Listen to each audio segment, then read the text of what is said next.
So I just watched The Batman, and I can already confidently say that it is my new favorite comic book movie of all time. Hey, welcome back to the party, everybody. My name's Jaren, and yes, I was able to check out The Batman early, thanks to Warner Brothers for sending me to an early press screening for review purposes, and I am just so excited to finally talk about this movie. But make sure to comment down below first and let me know your thoughts if you've seen it or if you're looking forward to it, because this is a big one. This has been my most anticipated movie of the year for quite a few years now. It's had a lot of issues with the pandemic being pushed back. There's been delays in the process, but it is finally here today, and we are all finally able to witness the glory. And by glory, I truly mean that, because as soon as I sat down in the theater and as soon as that first frame popped up on the screen, I knew we were in for something special. There's a lot of things going for this even prior to us being able to finally watch the movie that had us feel like there's something about it that it was just going to be great. No matter what, no matter how we looked at it, it was most likely going to be a fantastic movie.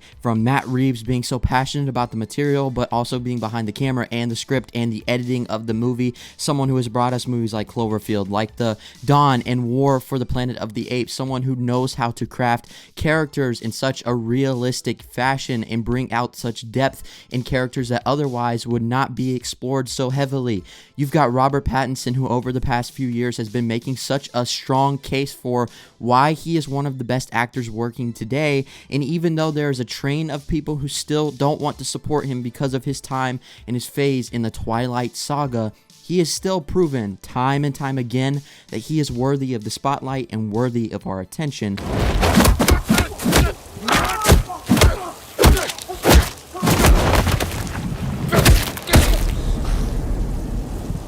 Vengeance. And just the marketing in general for this movie has been top notch. There's been things advertised for this film, merchandise put out, different gimmicks and strategies surrounding the Batman that I have never seen to this capacity. I don't know how many times leading up to the release of this movie I've gone to Little Caesars and bought a Batman pizza. I've never liked Little Caesars. I still didn't like that pizza, but it was in the shape of Batman, so of course I'm gonna buy it. Paul Dano is playing the Riddler, for goodness sake. We know him from all of his countless disturbing performances, from 12 Years a Slave, Prisoners, to There Will Be Blood. The guy is just one of those actors that knows how to get you so uncomfortable, and playing the Riddler, that is the perfect approach to have. On top of that, we were told that it was going to be a detective story and that it was going to follow along the lines of films like Seven and Zodiac. And I'm here to tell you that all of the things that we heard about the movie leading up to it don't even hold a candle to how good it actually is. One thing I think that this film establishes very, very well is that while there's a lot going around in the city of Gotham, this story in particular is mainly focused on Batman himself, and that's what I love. Now, there's been so many films in the Batman universe that have centered more so on the villains and put them in the forefront more than the Batman, and that he comes in those times where he's really needed, but he's not necessarily the general focus. That can be a good thing, but I've been looking for a film like this that is so centrally focused on the development of Bruce Wayne and Batman, and I've got to tell you, he's pretty much the main character in every single scene of this. There's rarely a time where you don't see him. In every moment, you can see all of the thoughts running through his head. You can see the development of him as the vigilante over time, him getting more comfortable with certain things, learning different avenues of how he can be better at his craft, but also just trying to uncover the mystery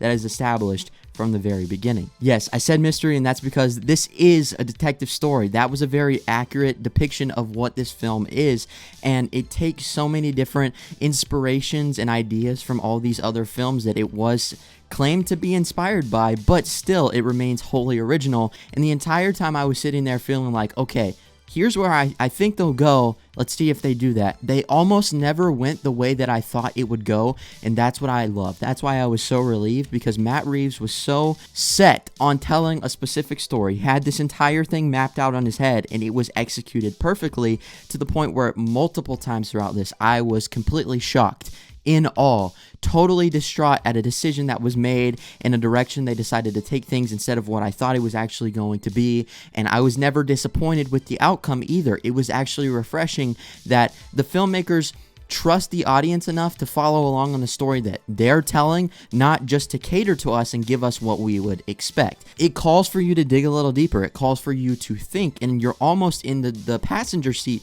with the Batman the entire time, trying to uncover the same mystery that he is. But Batman is not alone in this investigation, because he's also working closely with James Gordon, played by Jeffrey Wright, who absolutely stole the show. Every scene he had, like, he has such a presence about him that I don't know if Jeffrey Wright has ever actually turned in a bad performance. I don't think he's capable of giving us anything less than great, because he is so commanding and so believable, and everything he says, you're just 100% dialed in, and you want to listen to him for as long as he's going to talk. No matter what he says, he's just that engaging. And it was also just incredible to see that close dynamic, that close relationship, because even in the Dark Knight trilogy, the relationship between Batman and Commissioner Gordon was present, but it wasn't as much of a central focus as it is here. Here, there is so much time spent between the two of them. And again, remember, this is early on in Bruce Wayne's career as the Batman. So they're trying to figure out all this stuff, still learning how to work together. But you can also see that there's still a mystery as to who the Batman is.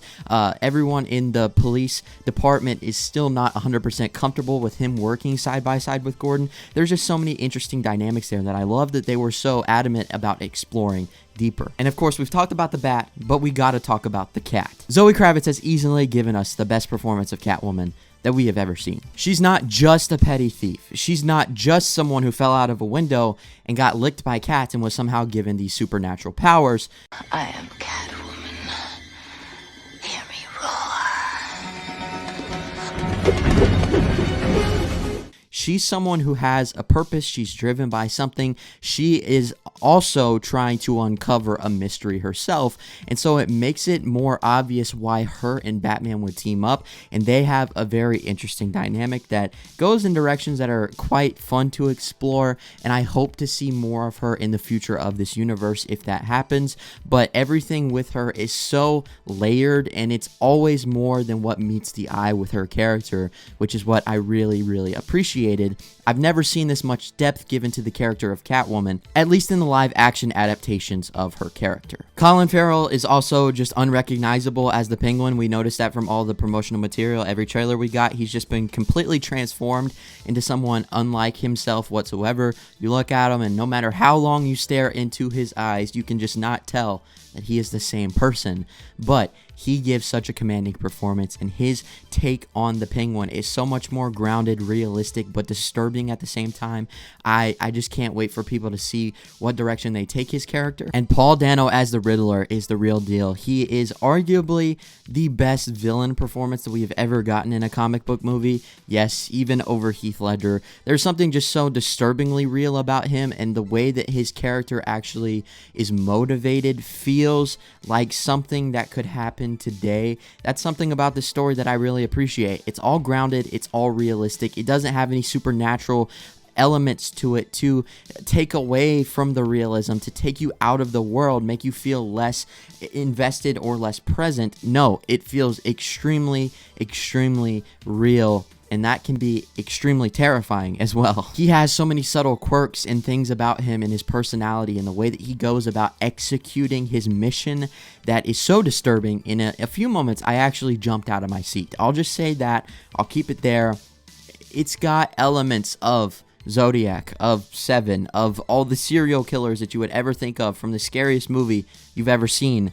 It's present in this movie with the Riddler. The action sequences here are also extremely well choreographed. They feel tough. They feel brutal. Every punch, you can feel it in your gut. It's all super hands-on. You can see everything extremely well, and it's gripping to say the least. It pulls you in every single time. The punches, the kicks, all of it, the explosions, it's right there in front of you to a way that feels so visceral and immersive. And I've never seen action like this in a Batman movie, and it's definitely the best action that I've seen in a comic book movie in probably the past decade. The movie is 2 hours and 56 minutes long. It's nearly 3 hours, yet I didn't feel a single minute of that runtime. By the end of it, I was sweating. I was nearly in tears, but I wanted to keep going. I was so invested in the story that it was telling and the way that it all unfolded and uncovered, and so many details that were given to us that were not even foreshadowed in the marketing for this movie. I wanted more of it. It's got such a brisk pace. It moves in such a swift motion that by the end, I just wanted to see it again and again and again. I need a sequel. I need more to this world. I need more of Robert Pattinson's Batman because he is by far the best I've ever seen. I'm still so emotional. It's insane. When watching Spider-Man No Way Home, it felt like reliving my childhood. Watching The Batman felt like sitting on a gold mine, knowing that we were watching something that was about to be released out into the world that could possibly change the culture, that would be that film that was considered the new standard for greatest comic book movie of all time. I know there's going to be a lot of people that still argue with that. There's going to be people that say that that is completely recency bias, but going into this movie and coming out, there were truly no flaws that I could find. I've sat here for days and tried to think about every aspect of this movie and break down things, and even when there's elements that I think, okay, hey, that doesn't necessarily add up, the more I think about it, the more I retrace my steps. There's always a way that it comes back to something and they connect perfectly. That meaning that there is simply no issues to be found with this movie unless it's just some personal preference that you might have or a personal qualm that you might have with the movie yourself. But overall, for me personally, there was nothing that I could find here that makes this anything less than perfect. But with all that being said, I'm going to have to give The Batman a perfect 10 out of 10. Awesome. Yes! I don't want to say any more than that. There will be more discussion to be had on this movie for weeks to come. But until then, guys, make sure to comment down below. Like I said in the beginning of the video, let me know your hype level for this movie. Are you going to see it day one? Are you going to the fan screening? Just tell me all of that down below. Who is your favorite live action Batman? I'll just say whoever it is. It might change after you watch this movie, but I'll just leave it at that. But guys, thank you so much for watching. Thank you for all the continuous support. Make sure to leave a like on the video. And until next time, I'll see y'all later. Peace out.